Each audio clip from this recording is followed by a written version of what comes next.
But for those who may not know him that well, I will just quickly share his details. And we really look forward to this session from you, Dr. Sanjeev. So Dr. Sanjeev is MD, DNB in pediatrics, and he's currently doing his MBA in the hospital management and healthcare, in health systems and hospital management from BITS Pilani. So truly embodying the lifelong learner uh, principle, which we are trying to pass down to all our colleagues as well as to the students. And he was formerly the Chief of Medical Services at his institute, which is St. John's Medical College and Hospital, Bangalore. I think his entire career has been there, if I'm right. And he's also adjunct faculty, clinical professor of medicine. And in his areas also now includes family medicine. And he is associated with the Center for International Health, Education and Biosecurity, the IHV Institute of Human Virology at University of Maryland School of Medicine, Baltimore, USA.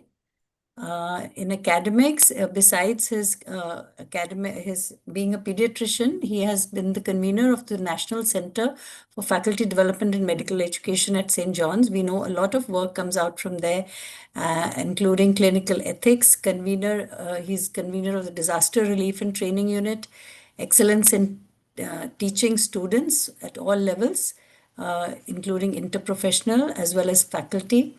HIV at Karnataka State, NACO, WHO Timor, Leste, WHO Geneva, WHO India, NACO, and a lot of KHPT association with Zambia, Kenya, Botswana, a lot of work in HIV and family medicine, and he's represented in University Board of Studies, the National Board of Examinations, the ADCOM, CBME committees of our MCI, now NMC.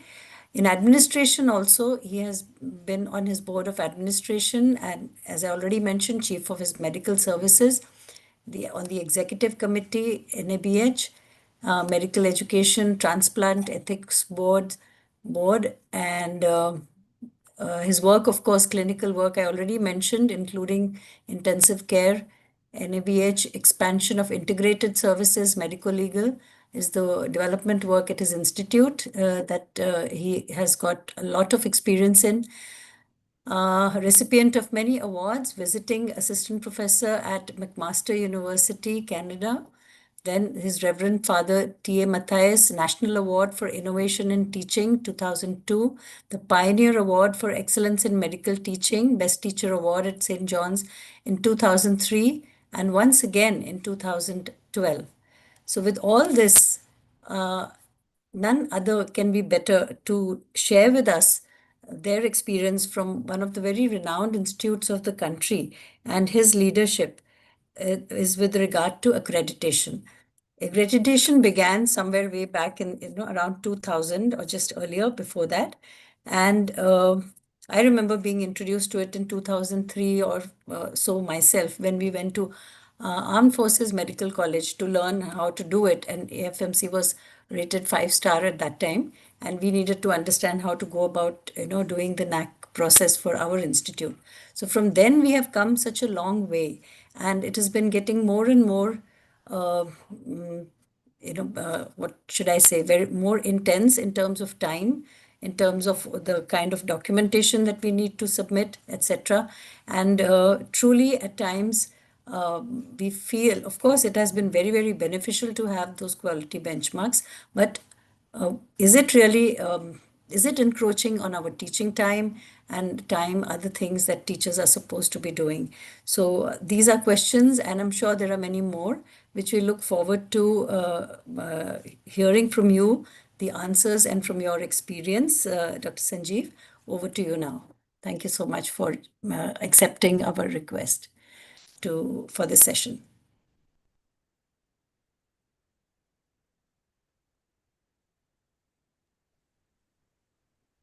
Sanjeev sir, are you able to share your screen?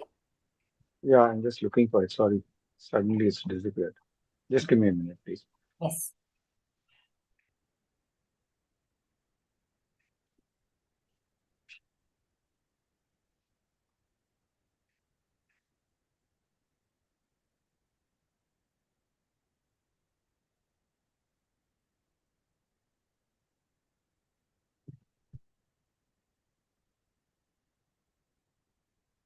It should be there at the bottom of your screen. Can you see it, ma'am? No. The share icon must be there at the bottom of your screen. Yeah, actually, I had hit it already. Okay. Okay.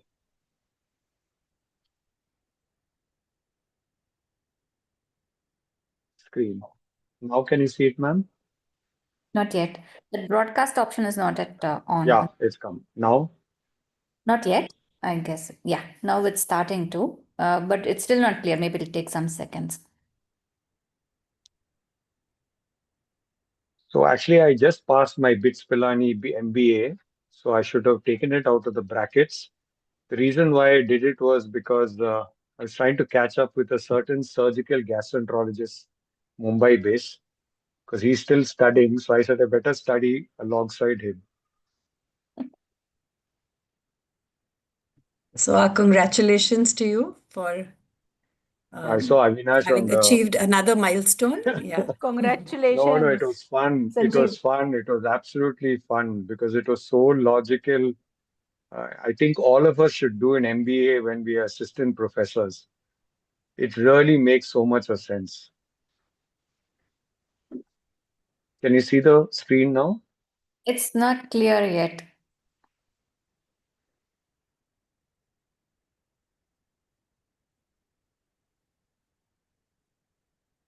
I'm really sorry. I don't know why it disappeared. Now it's better. It took about a minute to load. Yeah. So Now, now is the slides? the slides are not yet visible. Now, yeah, I think you can change it. Yes. Now it's visible. Okay, so good evening, ladies and gentlemen. Thank you very much for this opportunity. Uh, I, of course, rarely can speak more than 20 minutes. And Jyotsna and Payal ma'am have pushed me to try and make it at least 30 minutes. Actually, they were asking for 1 hour. So I'm not sure whether I can do it, but we will try our best. The title given to me was The Perils of Accreditation. And I was thinking after I did my homework on it, I thought of the good, the bad, and the ugly of accreditation. The session plan is a disclaimer. What is accreditation? What is the goal? Who are the stakeholders? Who decides the standards? A little bit about the NAC, the criteria part A and the criteria part B, the benefits, the challenges, and a review of literature before I conclude. My disclaimer is actually a confession. My experience has been predominantly with NABH because I looked after the hospital during COVID and during the NABH attempts. And I was destroyed by NABH because I felt a lot of impact on patient care happened at the expense of nursing doing a lot of paperwork. And I found the missing spirit of the NABH quality being replaced by documentation and tick box problems. Of course, at that time, we were also thinking of the NAC, which is right now on standby, and I'll explain to you why it's on standby right now. My reading started off with looking at the WHO Southeast Asian experience of accreditation, and you'll see our late Dr. Rita Sood in this photograph as an expert, as part of the expert workshop in Bangkok in 2018 on accreditation in Southeast Asia. So what is accreditation? I think most of us here would know what it is, but I would like to refer to this 2020 article by Frank et al., which talks about the role of accreditation in the 21st century health professional education. It was a report of an international consensus group. And I really like the definition, which is very similar to the other definitions. It is a process of formal evaluation of an educational program, institute, or system, comparing it to a defined standard. But this evaluation is usually by an external body, and the purpose being for quality assurance and enhancement of education quality. So, what is the goal of accreditation? The goal is that accreditation contributes to ensuring high quality training for a competent workforce being prepared to serve society's needs effectively. And I think it's very important to remember this, that it's meant to prepare to serve society's needs effectively. In our case, I presume it is the Indian setting. Who are the stakeholders involved in accreditation? Naturally, one will say it is the student, the faculty, the college, or the university. But also, you must not forget that the profession of physicians and the community we serve are also stakeholders in accreditation, not forgetting the regulator who is looking forward to recognizing institutions. Who decides these standards, the standards which determine the quality?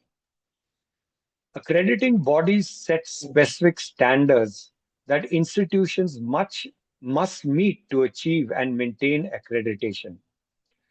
The roles and responsibilities of the health professionals in the context of practice.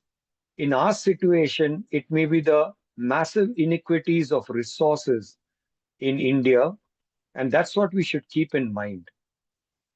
So, who determines the standards of quality? Is it NAC? Is it NMC, ICMR, UGC, the Ministry of Health and Family Welfare? Is it the medical fraternity in the field? Is it FEMA?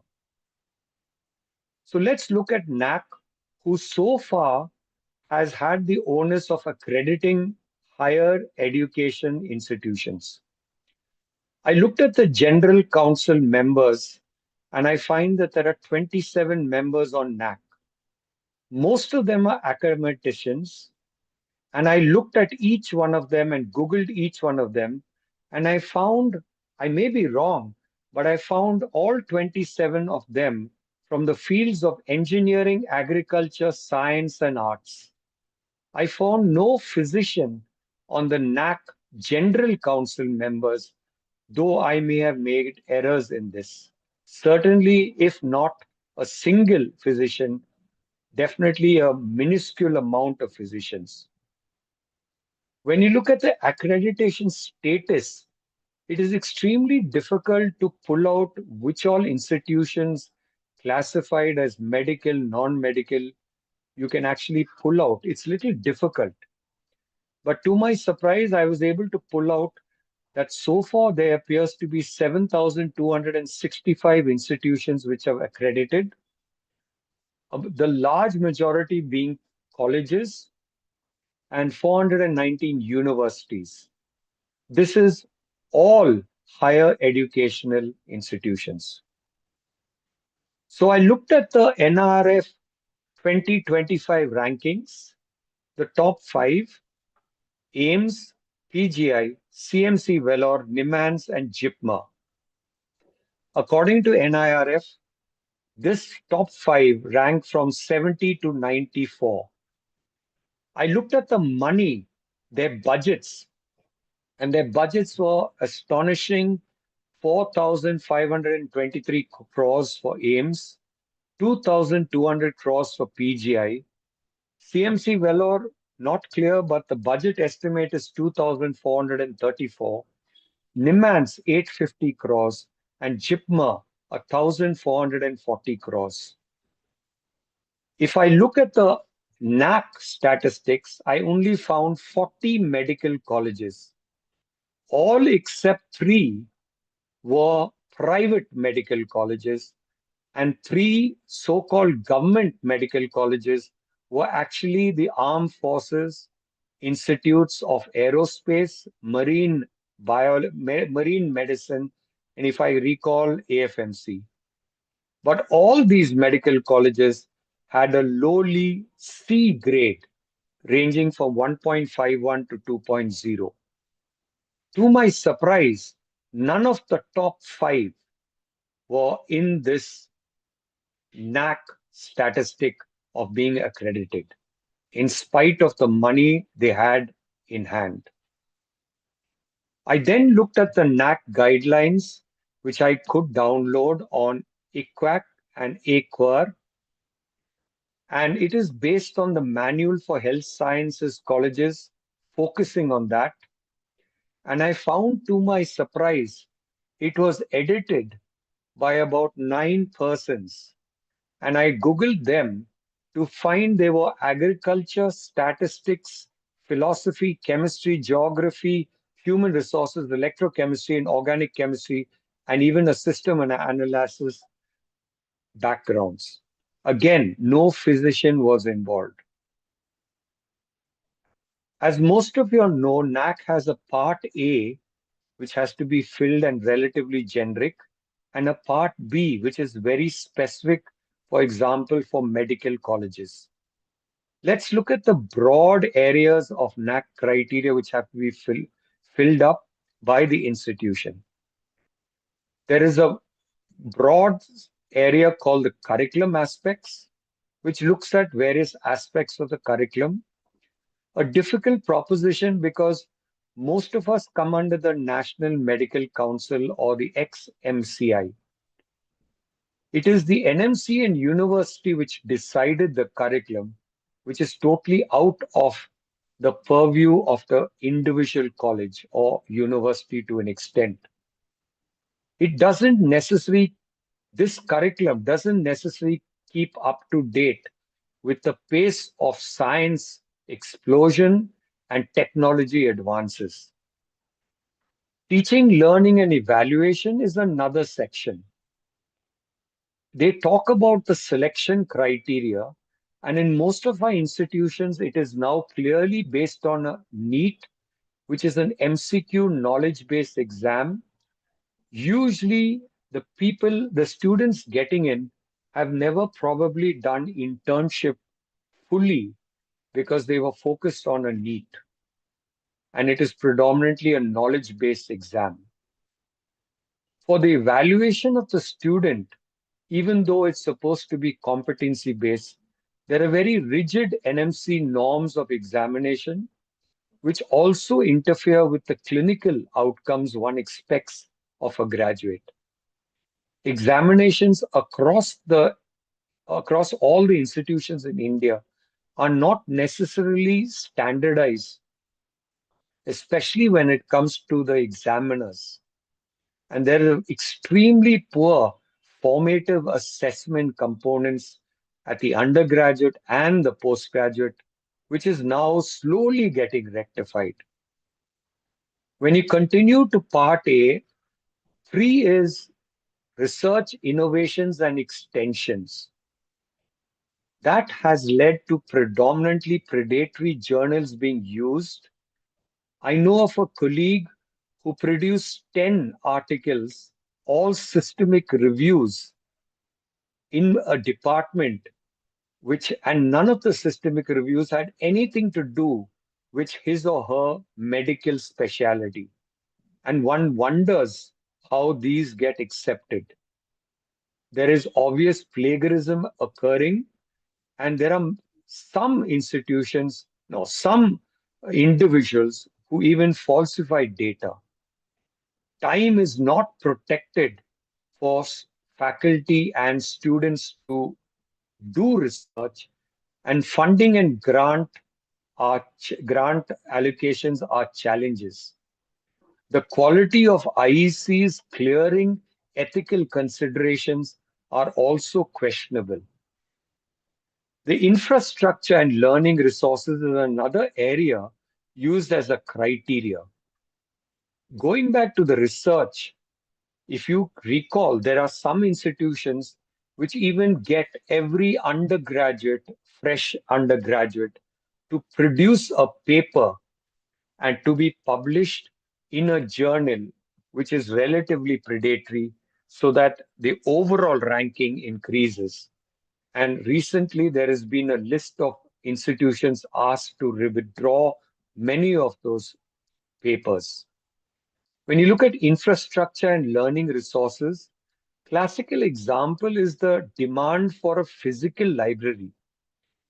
Very, very few people sit in a physical library any longer. They may sit in a study room looking at their own phones and accessing online material, which is the future. But to score and give weightage to infrastructure and learning resources certain infrastructure and certain learning resources is going to be a challenge for us to really agree to. In addition, there are also challenges when it comes to inpatient bed and occupancies for today's practice of medicine where daycare specializations exist.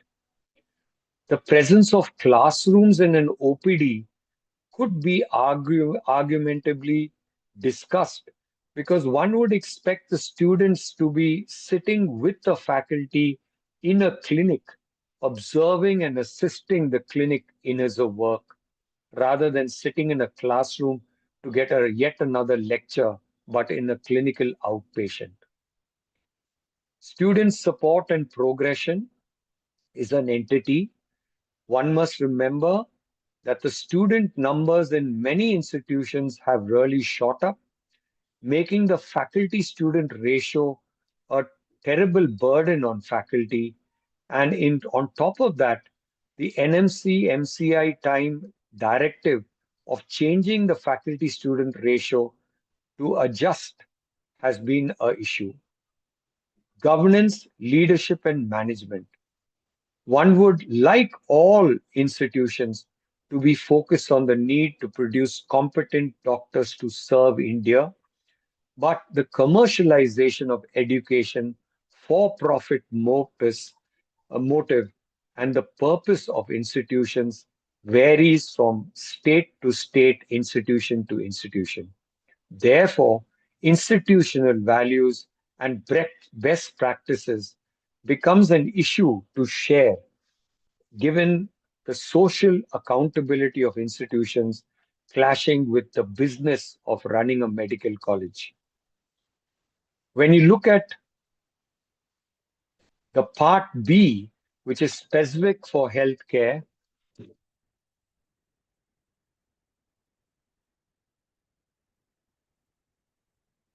sorry,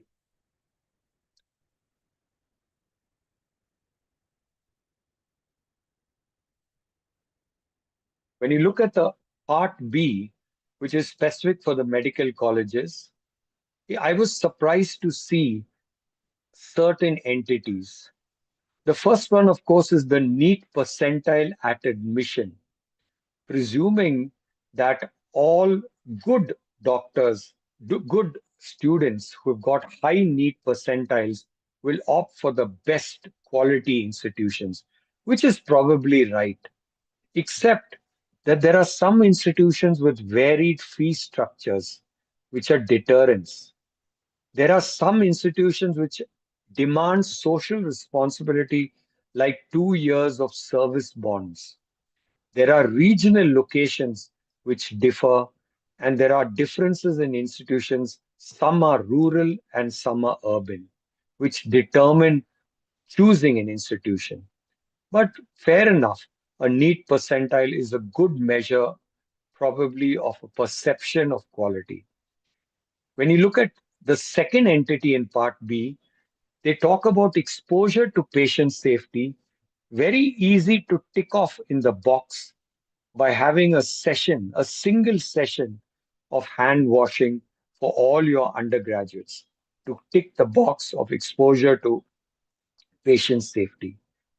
There are issues about additional qualifications of faculty, presuming that the MD, MS, DM, and the PhD in that order has an increased teaching ability, which may not be the same. There is also an objective certification of competencies determined, and at present, it is based on geotag OSCE and OSPEs being conducted, and very little weightage given to formative assessment. To my surprise, I found number 5 being the ethics, the legal, the medical, and the social aspects of organ transplant as being part of part B, where the student is expected to know about these elements of organ transplant specifically. Similarly, the operations of an immunization clinic has also been stated. They Part B talks about the importance of defining, implementing, and assessing a graduate's attributes. and it is based on the NMC directed assessments, which are totally different and is more or less across the institution. When you look at faculty development programs, most medical education units or departments, especially if they are nodal or regional centers, have a massive workload burden. So much so, they tend not to complete their own faculty in-house. There were three other entities as part of Part B. The presence of an NABL, NABH accreditation, which leads us to wonder whether we're doubling and tripling the paperwork. I wish they were all together, where you accredit not only the medical college, but also the medical college laboratory and the medical college hospital as a single entity, reducing the duplication of work and the statistics and the documentation and the time. Hepatitis B vaccination, probably indicating care of the student, is specifically written, and the exposure of the student to medical indemnity and third-party insurance, I'm not too certain why it exists in Part B. The benefits of accreditation are very clear.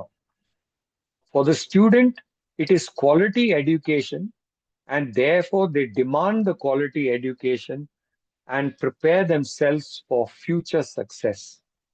For the institution, it is the reputation and the credibility which makes it more accurate, more attractive, not only for students, but for staff and faculty.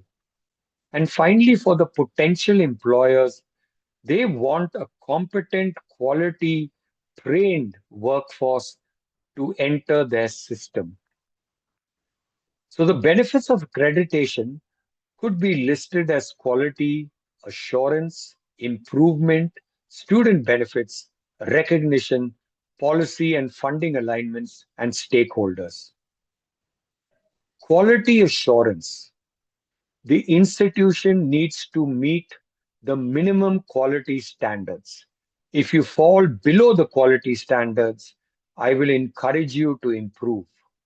If you've crossed the minimum quality standards, there is not much aggression from my side as an accreditor.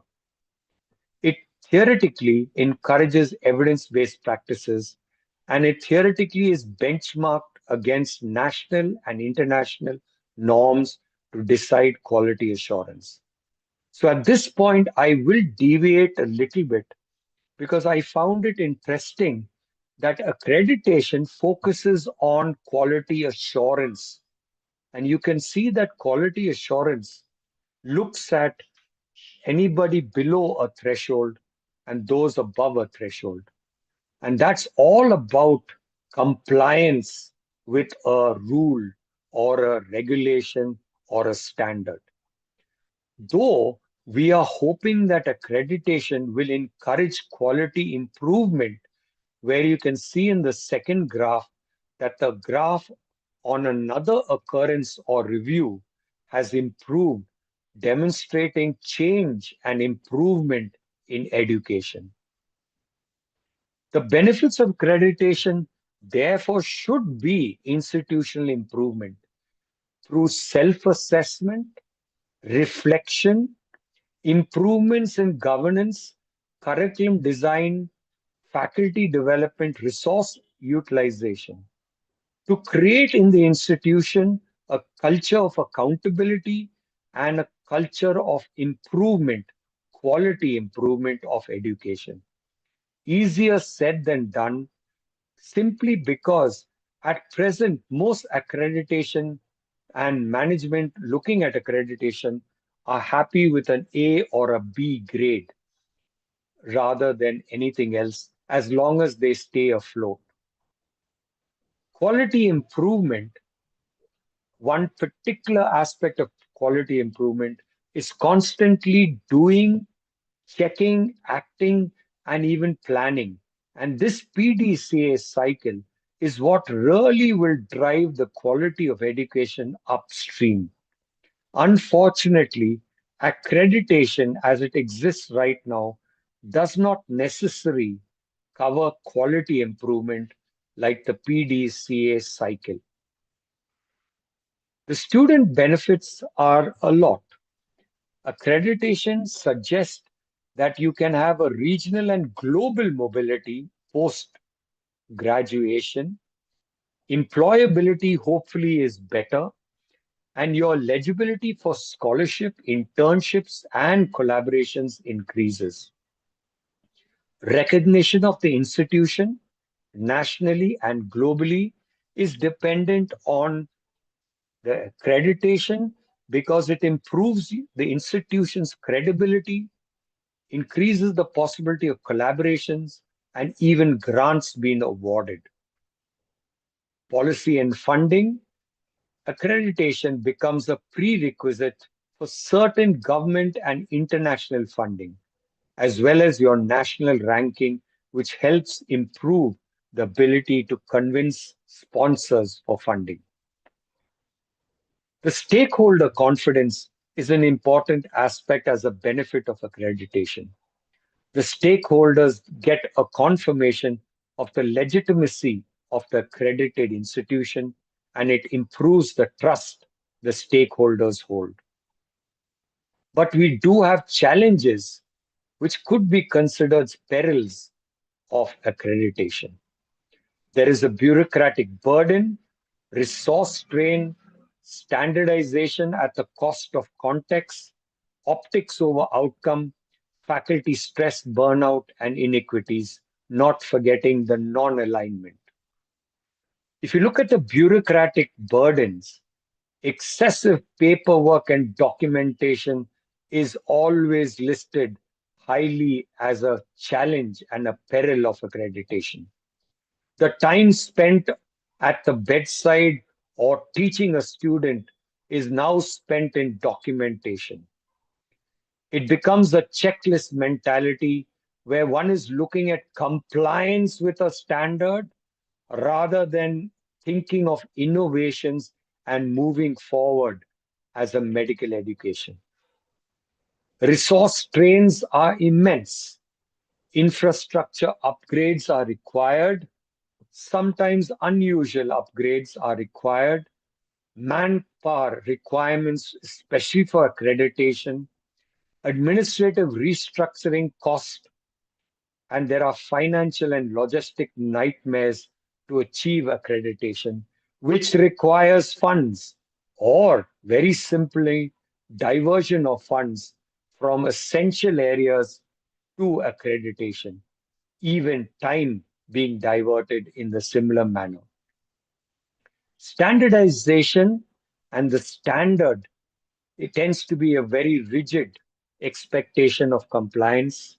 It expects all institutions to be relatively uniform, and many times the standards are out of context because the pace of change of healthcare delivery and technology makes it difficult to stay up to date with the standards not being reviewed for many, many years. It is also a challenge because there are inappropriate comparisons when you look at a rural medical college in central India or in the Northeast compared to urban institutions in more difficult situations. One size does not fit all. Innovations and non-traditional models are not necessarily going to get accredited because it's highly dependent on the accreditor deciding that. A lot is about optics when it comes to accreditation at present, rather than the outcomes. The focus is on the inputs, the teaching, rather than the learning output, the competence the student leaves us with. There can be inflation of numbers, staging of facilities during the assessors' meetings, misrepresentation of data, and predominantly superficial changes, which are dressings rather than in-depth. Faculty stress and burnouts has been documented. Cycle after cycle, there are pressures. Documentation is vital. Manpower workloads are getting overwhelmed due to accreditation.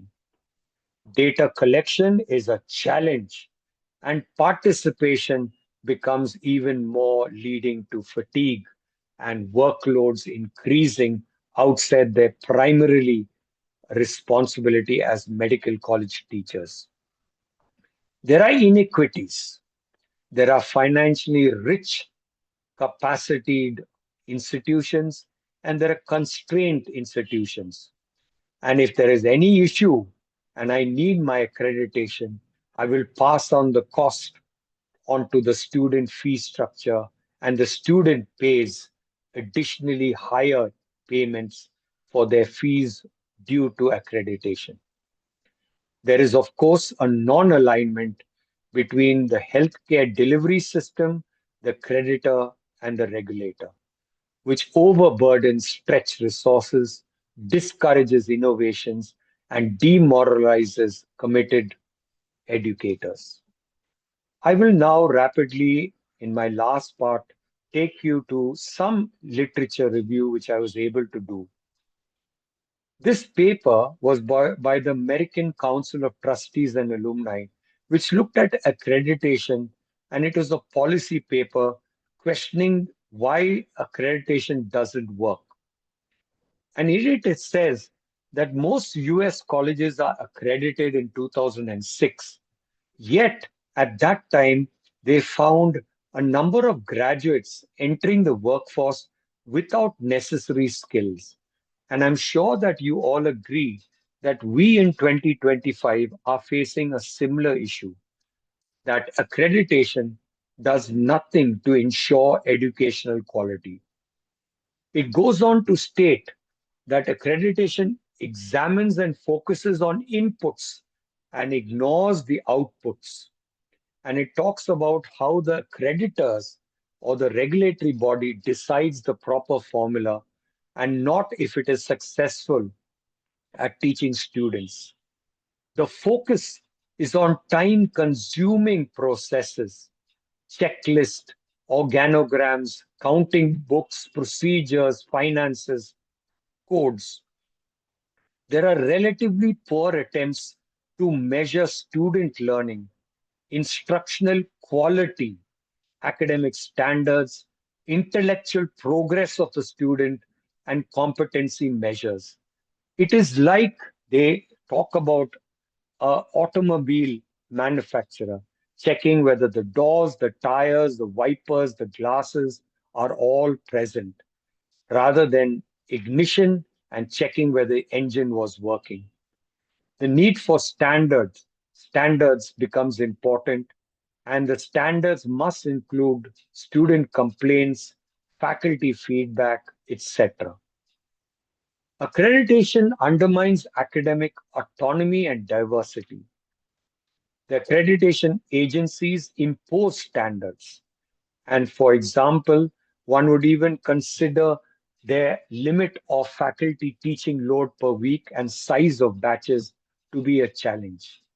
It is also an issue when they demand certain credentials, which are qualifications to determine the teacher, when we all know that some of our senior residents, for example, make excellent teachers.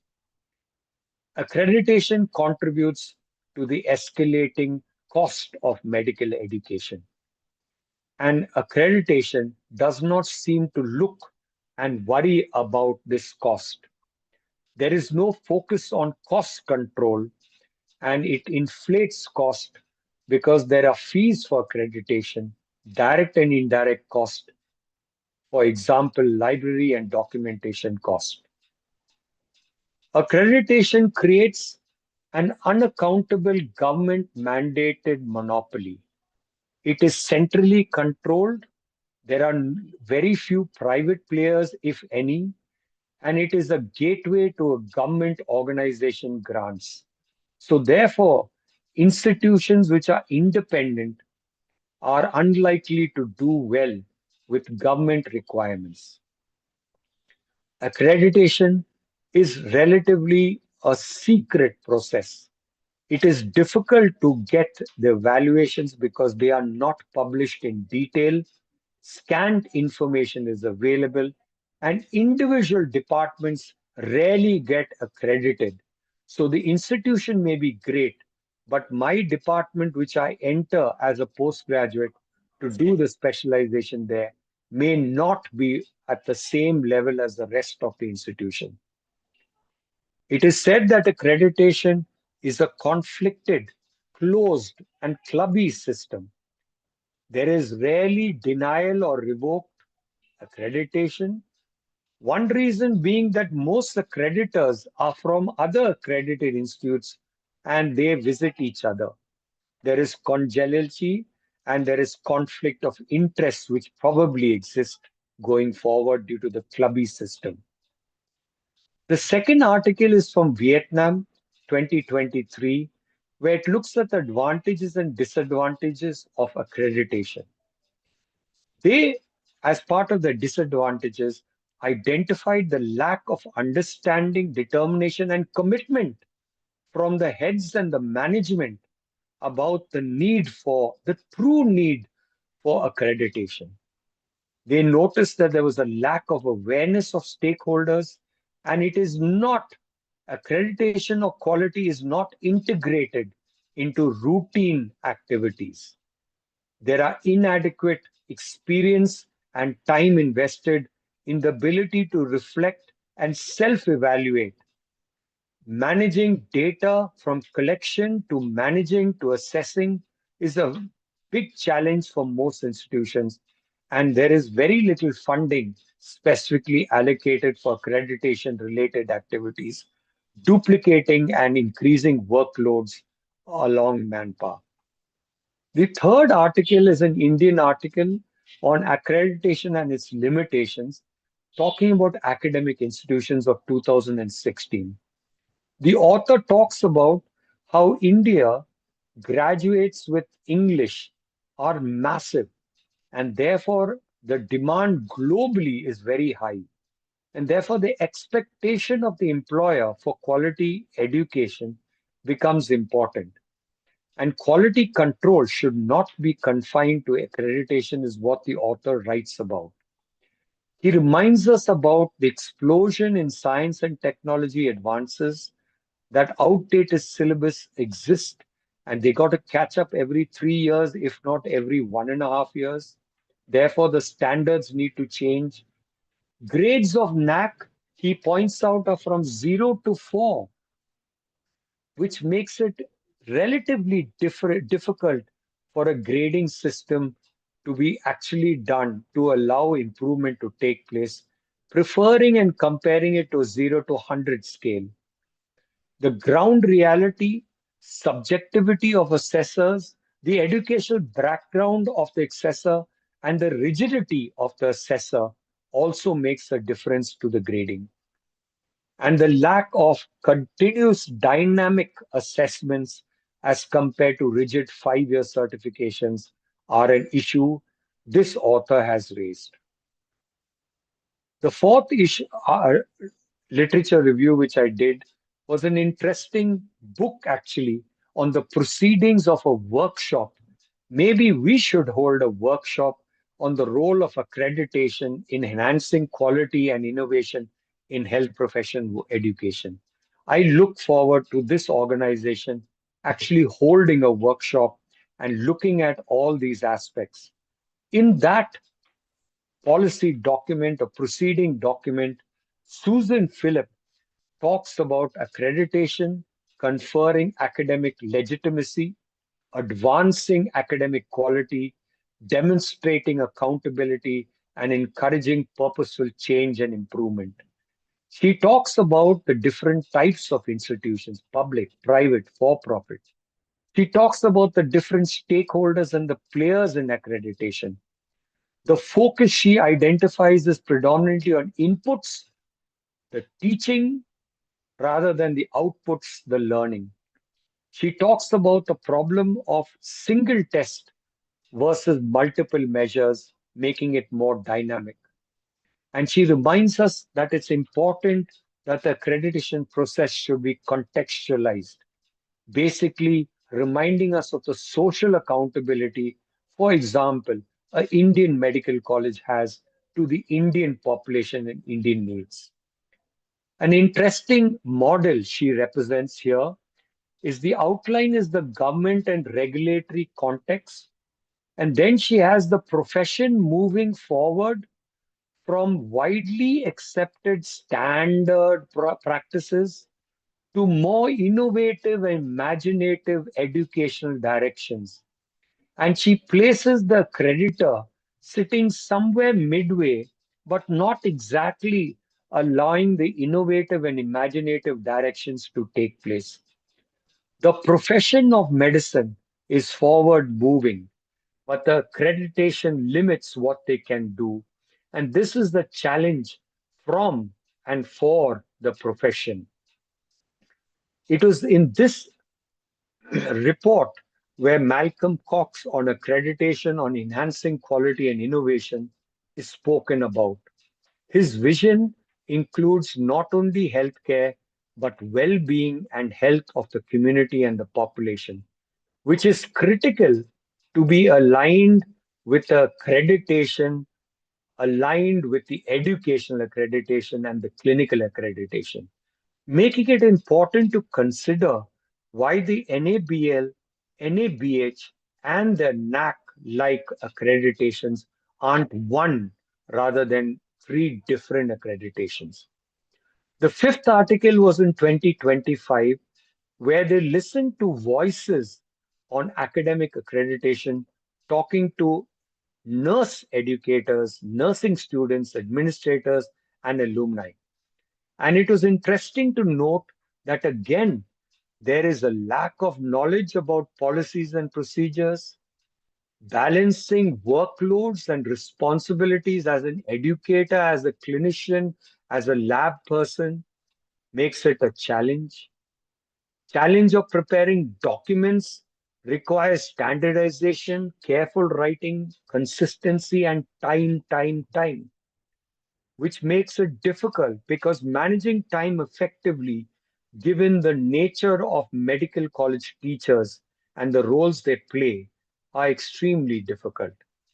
Introducing new team members and adapting to varied leadership styles was a challenge. And of course, resource allocation and faculty training remain challenges, especially as accreditation standards evolve. In 2017, the impact of accreditation was studied.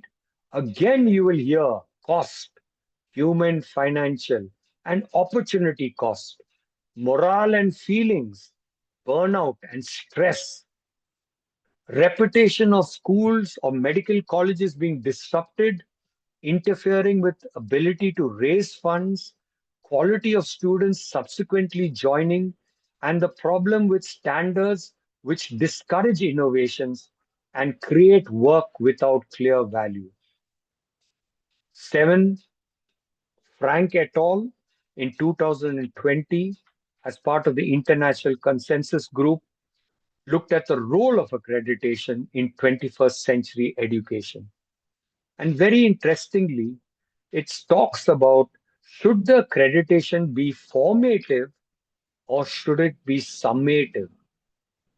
Should it be continuous with a continuous sampling or should it be episodic with an occasional biopsy?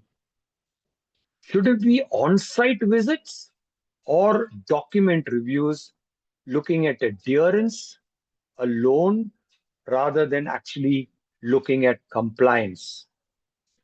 Is it peer review or should it be an accreditation expert review to look at the authenticity?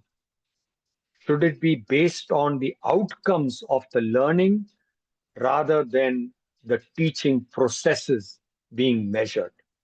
And I found this article extremely useful, which also quoted the 2013 WHO article looking at the transforming and scaling up of health professional education and training, specifically talking about accreditation. Again, they again introduced the idea of QA balanced with QI. They talk about compliance mentality if you focus on QA, or high risk changes at the expense of quality if you try innovations when you overemphasize QI. Therefore, the balance is important. They talk about input and resources towards processes and outcomes being an important balance, and the cost of implementation being a barrier in resource poor institutions as well as low income countries. In summary, I will again take you to the Lancet 2010, where they looked at health professionals for a new century. And I think it's important that all of us read this article because apart from everything they tell us, it is clear that accreditation must align because there are emerging challenges to health systems: epidemiological, demographic transitions, technology, population demands, and professional differentiation. These emerging challenges need to be looked at in accreditation. The system framework is not education alone and not health systems alone. It has to be coordinated, integrated, especially one when looks at accreditation of a health professional education system, because it's all interconnected and it is a system. In summary, we need to balance the QA and the QI, healthcare determined accreditation. The standards must be in context, up to date, by clinicians and across all inequities.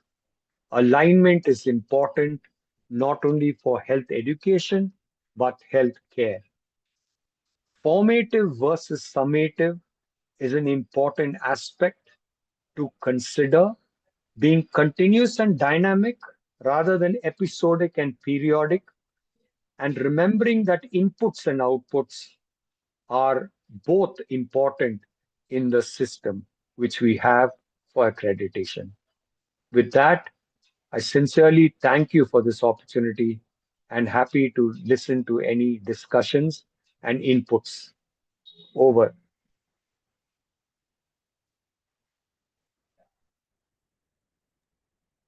Thank you so much, Dr. Sanjeev.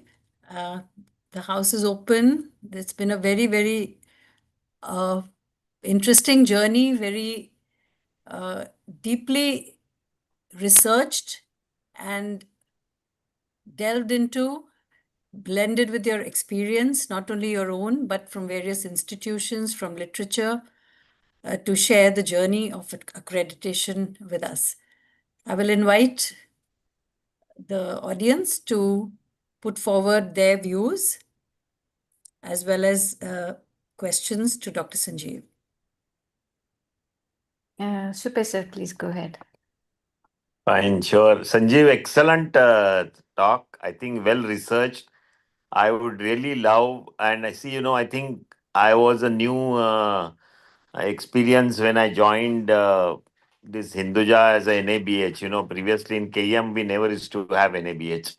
And then I have realized what you have really said, and all over the world, there have been a division between people who want to get NABH done and those who don't want to get, especially the European countries don't want NABH or any kind of an accreditation, so that they say that it cuts down the healthcare time and all that kind of thing. But the whole issue here is that what you said last thing was very good, that quality assurance and quality implementation should be always balanced, which is the real truth. But the question is, in a country like ours, there has to be a cautious administrator who has to understand that the quality assurance has to be done. What happens in our country that because somebody wants to maintain quality and it is not maintained, people try to implement it with parameters. Now how do we make sure that people will do it on their own and they will balance QA versus QI? Now that's the challenge in a country like ours. Everybody understand that quality has to be important and it should not affect your work in terms of the time and other parameters and burnout and all that kind of thing. But how do you really balance this? Now, that's the challenge which we have not much of solution. So, I mean, people go on doing this NAC, and I have seen how much effort people really put in doing NAC to get A plus plus. I think it's almost the hundreds of people work for 6 months to get this A plus. I think that is too much of a faculty time, and there's a lot of opportunity cost to this. But the question is, how would you create a conscious administrators who would balance with QA and QI? That's the question, actually.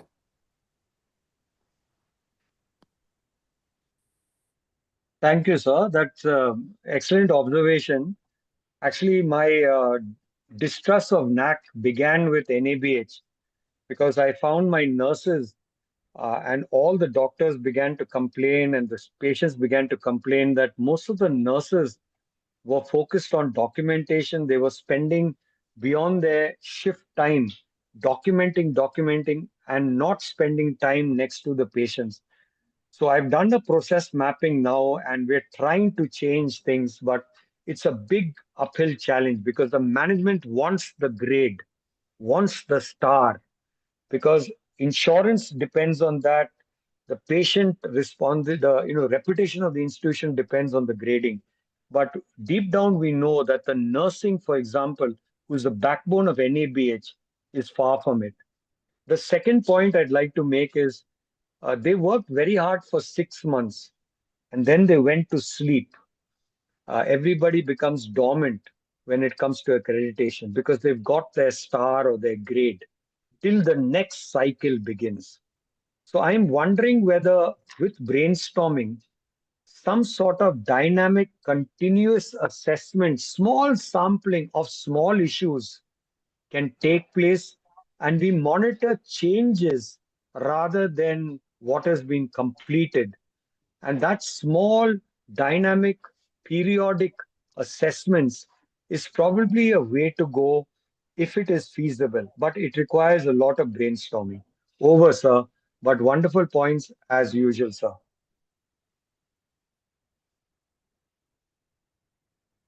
Completely agree with you. You know, I have been struggling with this NABH and NAC in many institutions and in Hinduja. And I know you have, this is an exact dilemma which you brought it out so well. I'm so happy today. Okay.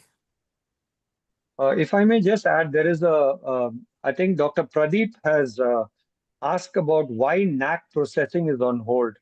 Uh, I forgot to confess that I have nothing to do with NAC. But I think what I've heard is that the very points we raised about NAC not being medical or health professional directed is the reason why the NMC has now taken on its task of looking at an accreditation and ranking system which is supposed to be health professional friendly. Though there are draft copies which have come out, I am sorry, but I have not been able to get hold of them. So it is apparently the NMC which is focusing on the rollout of the competency-based education rather than the broader aspect of accreditation. This is why the NAC is on hold for medical institutions. And at the same time, NMC probably is struggling with the ability to accredit and create a ranking system. Though again, that's going to cause issues. Sanjeev, on Yes, this sir. last Saturday, there was a talk by one of the director of academics at DY Patil, and she Sure. talked about the MAB ranking and the new draft guidelines which have really come. And Yes, actually, sir. then she compared wonderfully. I think that presentation, I think somebody should listen. She Yes, compared sir. the NIRF, NAC, and MAB guidelines, and she created a complete chart and showed what are the plus points and negative points. But my worry is that now people will like to thrive for three now, and all the three would cause more faculty burnout, actually. So why don't they sit together, sir? So why don't you take over NMC and you sit together and pull NAC in and pull all these NABH in? They should be one. Why are these silos? Everybody's creating these kingdoms. No, if MAP comes, then ENAC might go away actually. That's okay, but I still got NABL. I still got NABH. NABH is a pain also, sir. Why don't they work together? Sure. Dr. Himanshu has a question, I think, as well. And Dr. Himanshu, please go ahead. And then Dr. Manjusha after that. Yeah, so all accreditations are resource intensive exercises, but we know that you know you can improve only things which you measure, but you must know what is important to measure rather than measuring everything. So I kind of agree with you that we are looking at a lot of data which are not very relevant.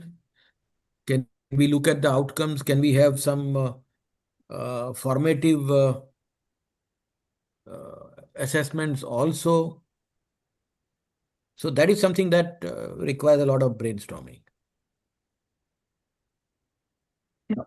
Manjusha, Dr. Manjusha, please. So we have had this NABL, NABH beginning 2008 and 2014, maybe one of the earliest medical college hospital, and we know. But at least one thing which happened that you look at processes and systems. Otherwise, you don't look at processes and systems. But yes, resource intensive exercises.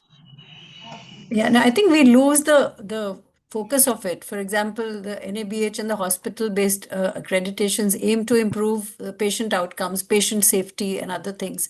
And finally, we get caught up in the whole quagmire of processes and forget the ultimate goal. Same thing applies to the institutions where education. Now, with so much emphasis on the research component, everyone in an institution where I have been for some time was forced to write a paper, and the good teachers who were not so fond of research but were very fond of teaching were frustrated and kind of feeling so burnt out because many left the institution because they felt frustrated with the system. So really there is a need for relook from many angles.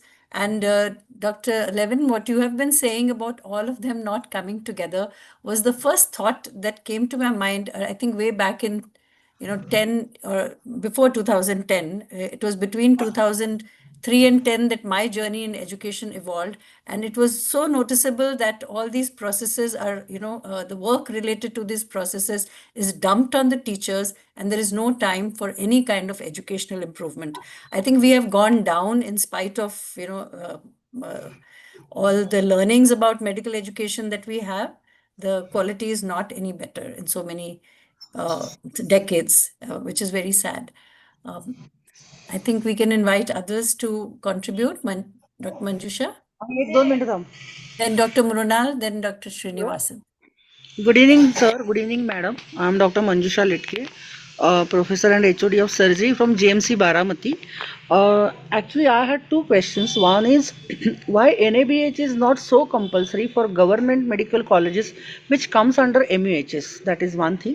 And second is, can we imply some peoples like in private sector they do lot many things to get NABH and NAC accreditation, and they really put some people behind all these things. Why this can't be done in the government sector? And as a surgeon and as a HOD, what I should do to improve the performance of my department to be accredited by NABH?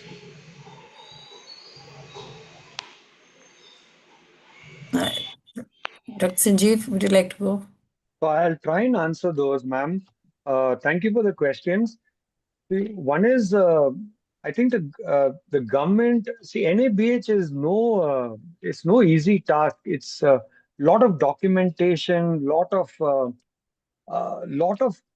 as was mentioned earlier, labor-intensive requirements, documentation, and I think in government institutions with your workload and the challenges you face, I think it's going to be maybe that's why the government is reluctant, because when you look at it, you are not staffed adequately in most cases.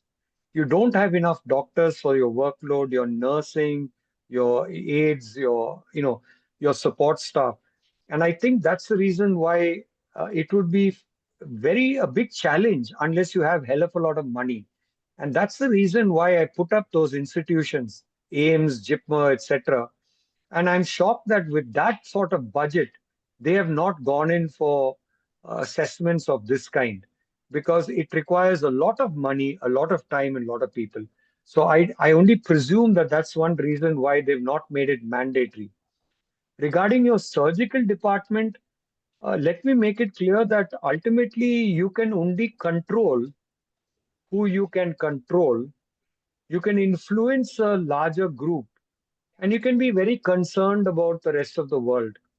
Now, if you are head of department of surgery, you have control, especially since you're HOD surgery, ma'am.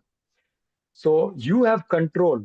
I'm wondering whether you can sit down with your surgeons, your heads, and your juniors and look at the possibility of looking at a culture and taking small quality changes, looking at small quality changes which will improve patient care.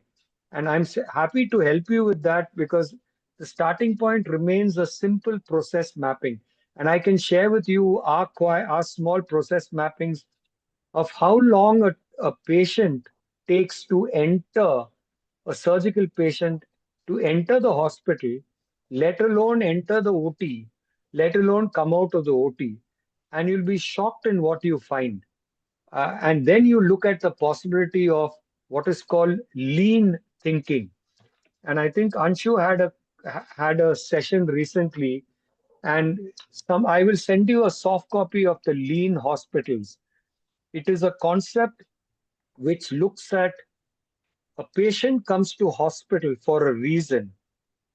Anything which is not part of that reason is considered waste. And anything moving the patient towards his or her cure, treatment, is considered value.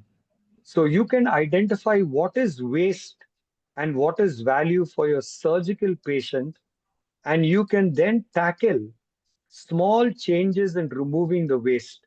And that alone is quality improvement. I'm happy to share with you that. I don't know how to give you my number, but I'll give you my number through the association. I'm happy to share with you those experiences. Over, ma'am. Thank you, sir. We'll allow the other participants whose hands are raised since long. Dr. Mrunal. Thank you. Thank you, Dr. Sandeep. Thank you, Dr. Payal, for giving me the opportunity. Sir, I would like to share my experience when NABH was introduced, and I was at the receiving end because I was the HOD of surgery then. And I used to dread those quality meetings because you had to come out with a quality improvement uh, mm, project for the department. And it was compulsory. See, I am with NABH because there are so many good things in NABH. If they're introduced in a correct way, the philosophy behind it is everything will boil down to improving the treatment or the benefit that we want to give to the patients. But it is not well explained. I don't know. That philosophy needs to be uh, told to the faculty who's working for it, to the nurses, to the resident doctors. Because I see all the talk that is going on in the chat. Everybody is talking about it being resource intensive. There is so much of repetition. So if we are able to introduce that, the philosophy behind why NABH, why how you will get a quality improvement because of that. I think that should be the change that we should look at. Because, yeah, I used to dread it initially, but then the small changes, small quality improvement measures that we took, though it was made compulsory, it was necessary. But then, yes, it has to be introduced in some different manner. That's what I feel. Thank you.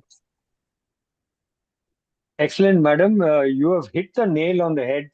It is about leadership, creating a culture of quality improvement, keeping our patient first, and patient safety vital.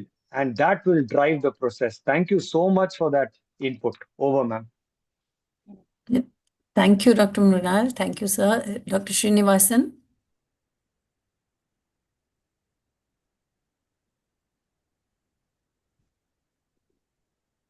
Dr. Srinivasan, your hand is raised. All right. Anyone else has questions? Yeah, ma'am. So till Dr. Srinivasan gets back to us. Dr. Sanji, wonderful talk. And the concept that I had in mind of, opening up a Pandora's box on introducing accreditation. I'm sure you're the best person for that right now. Now, the question is, accreditation is here to stay. I don't think we can do away with it, however much we would love to do so.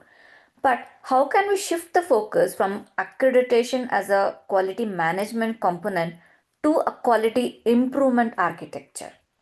What inputs can we give to take this forward?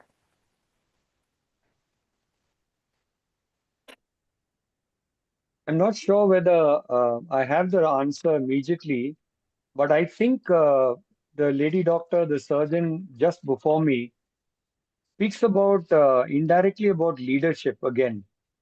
And I think the importance is that the leader, when we become leaders, we need to begin to inculcate the need, the, the possibility of a culture of patient first, patient safety, hence quality improvement, and looking beyond just simple quality assessments.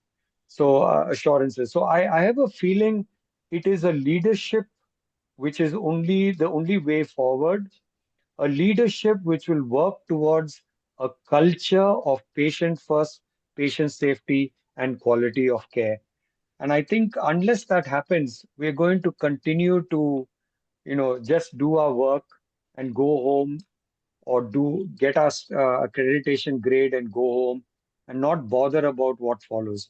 I don't know whether that helps, but I think we have a leadership issue across our institutions, especially when it comes to quality. Yeah. Can I, Yeah. now that I sort of found out my settings, can I sort of add my viewpoints? This is Dr. Srinivasan here.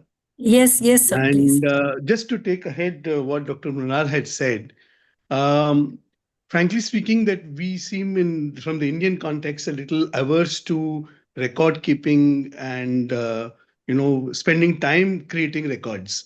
Now it's somewhat like saying that even internationally, even in patient care, right from photographs and medical records are far better kept outside in the Western world than in India. Likewise, in NABH and NAC, we seem to resent the idea of keeping records. In a country where labor is relatively cheap and technology is also available, it's difficult to imagine that record keeping should be such a big challenge. My own experience with both NABH and NAC is that it gives you an excuse to motivate people and get the management to uh, invest in quality. However, just like students who study for an examination, many times we try to twist and turn our records to suit NAC or suit NABH, and we try to inflate it. It's the falsification of records that actually cause problem, because the basic quality process or documentation process should not really hurt anybody, in my opinion. So I just thought I would share this idea of mine with the rest of you. Thank you. Yeah, I just would like to add here. We were talking about that accreditation is here to stay. So, and then you spoke about leadership having some sort of a vacuum and pushing it towards quality improvement. I agree on that to some level. But at the same time, accreditation is bringing in benchmarking. So, should we not be focusing on benchmarking and then also evaluate the benefits which are coming out of it in cycle after cycle of improvement? Yeah, probably in the first 2, 3 cycles, people started inventing a lot. And then the level of invention started coming down when people realized it's easier to do a task than actually to invent it. With that, can we also have a component which says, okay, 80% is the tick box part, and the 20% is going to be focusing on what quality improvement strategies have been brought under. So is there something like that that we can work out here? I think that makes a lot of sense, actually. Means I don't know whether this was addressed to Dr. Sanjeev Levin or just to the general public, but I tend to agree that peer review and assessment of some benchmarks to help us improve quality is integral for improvement of quality. Yes. I'm happy if others chip in. Yeah. Yeah, I think I would just like to add here that, in principle, the idea is very good. When it started off, it was not so, fierce in terms of competition and, not so aggressive in the way it is being approached by institutions. It initially, I remember in 2000, it started off as a system of trust, and it has slowly graduated into a system of not trusting what the organizations are doing and enforcing the system on them to monitor them. So there has been a change in the way it has been conceptualized and the way it has become. I'm also kind of thinking that why don't the issue here is of management overburdening the very people who are supposed to be creating the change with unnecessary things. Why can't we have an IIM person do a project, and look at this and weed out the things which are wasteful, and retain the things which need to be there and to keep everyone motivated. There's a paper which said, in leadership for change, 8 factors for leaders of change. The very first one is engaging the moral purpose, and which I think NAC very nicely did. It's the processes that kept on building later on as we advanced in terms of knowledge, advanced in terms of technology, and the competition with the number of institutions growing so much, that has ruined it all. So there is a scope. I mean, it's very complex. We kind of need many people to be addressing many aspects of the issue to come up with solutions. I agree. It's a multifaceted problem for us to approach. And it's like the Hadania's head. We need to figure out which one to cut off first. Yes. Himanshu sir, can we come back to you after Dr. Hemangini's question?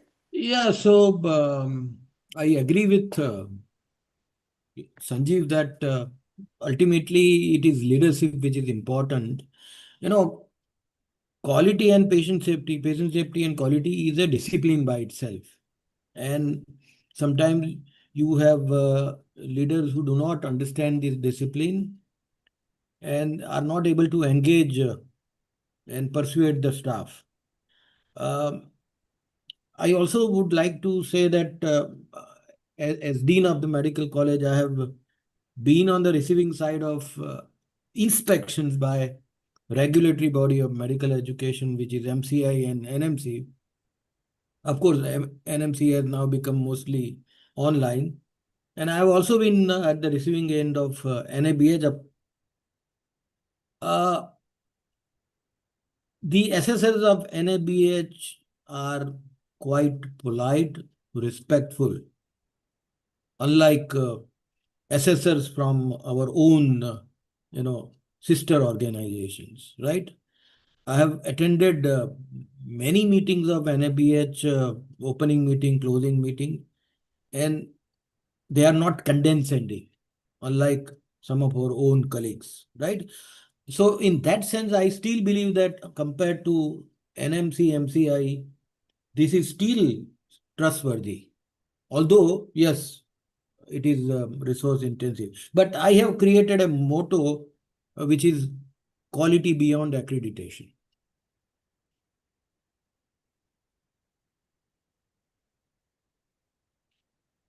Thank you.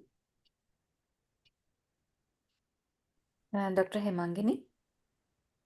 Good evening, ma'am. I had a query in the sense that is there a survey or any research which actually shows that students or parents give importance to NAC grading while choosing colleges if they have a wide choice? Do they actually, does it influence their decision making? There should be a kind of a study which would tell us more about it. I'm not really aware, but we presume that a higher ranking would be chosen. But is it actually happening that way? So I never found a particular study stating that, but I'm aware that NIRF rankings, when they're displayed, and that's the reason why also you find the Week, the India Today, and other magazines which publish this list of best institutions getting generated just before a college begins. And it seems to play an impact on the possibility, but I have never seen a study. I did find a study on the performance of students before an institution was accredited and after it was accredited and their performance. And I did not show you that study, but that study showed that there were improvement in the performance of the student, a student group, which was studied after accreditation. But I've not looked at it very carefully. That's the only student study which I've looked at. Over. Thank you, sir. We seem to be opening up several research ideas on this platform. So that makes a very good conversation. Pal, ma'am, do you have any questions to go with? You're on mute. Sorry. Yeah, sorry. I think very rightly, we need studies on various aspects. We need things to come together, and we need the various organizations to be coming together, basically with the intention of reducing the load of fulfilling the process or having a separate workforce. That itself can be a criteria of having a workforce that knows how to engage with the various stakeholders who are delivering the services. After all, we are a service profession and we are here to deliver services to students, to the patients, and of course with the due the processes, or the, what should I say, uh, to fulfill the objectives of the institution also, but main stakeholders being society, students, and patients. The professionals who are doing this work should have the time to do their work well. The quality assurance process can be made better. It should stay. That's what I feel. And I think this debate should continue and ideas should come up. They should convert into research projects. And we should have publications within our system to tell us the direction in which we should go. Not to, yeah, I think there were some comments which we forgot to read. I'm just looking at those. There aren't any specific questions, but there are some observations in terms Yeah. of NAC and NIRF. Yeah. So the procedures for NAC and other accreditations are time and resource intensive, as we've already discussed. This is Dr. Chetna. Institute needs a dedicated department or personnel for the task. That's exactly what I was saying just now. And we need to understand it as a philosophy rather than mere standard or rhetoric that needs to be done rather than maintained long term. So I think the idea has been very good. Those of us, when we we need people, who can give us a zoomed out view from the top, so that we are able to extract ourselves from the, immediate environment of fulfilling deadlines and fulfilling processes and forms that we are all tied up into. I think in my experience, the responsibility I fulfilled as contributing to NAC helped improve systems in the organization. So there is definite value to it, but how it is being done is what needs to be done differently. Any final words, Dr. Sanjeev? I think if I say anything, it will be, I think all the questions which were raised are all about leadership, a culture of quality, and most important, we forgot about is motivation. Internal and extrinsic motivation for people to, why should I, like Dr. Srinivasan very clearly said, documentation is a real pain. Most clinicians or nurses or clerks are very reluctant to document. And I think it's mainly because we're not motivated enough. And we need to look into factors of how we can motivate them intrinsically or extensively. Incentivize, looking at the impact of QI, and some advancement when I do QI stuff. Of course, a peer review is an excellent idea going forward. With that, I'd like to thank you sincerely for this opportunity. It gave me a lot of learning time, and I've certainly gained from this. Over and out. Thank you.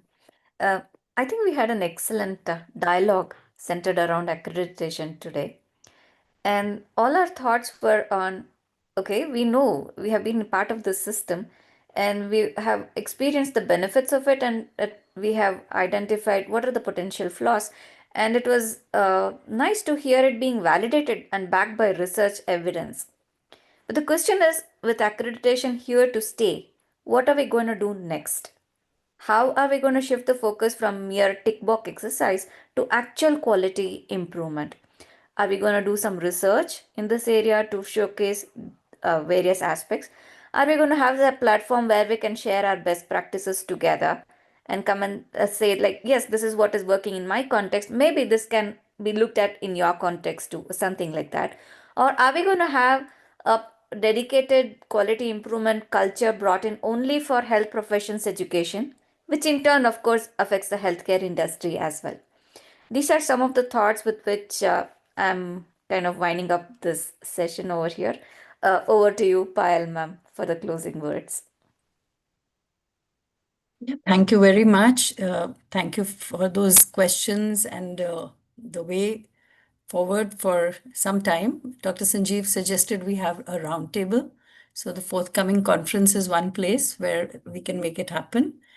I think we do need to do something about it. That's for sure. And thank you all for joining in and giving us a very, very engaging session. Thank you, Dr. Sanjeev, for bringing out all the possible difficulties that people have faced.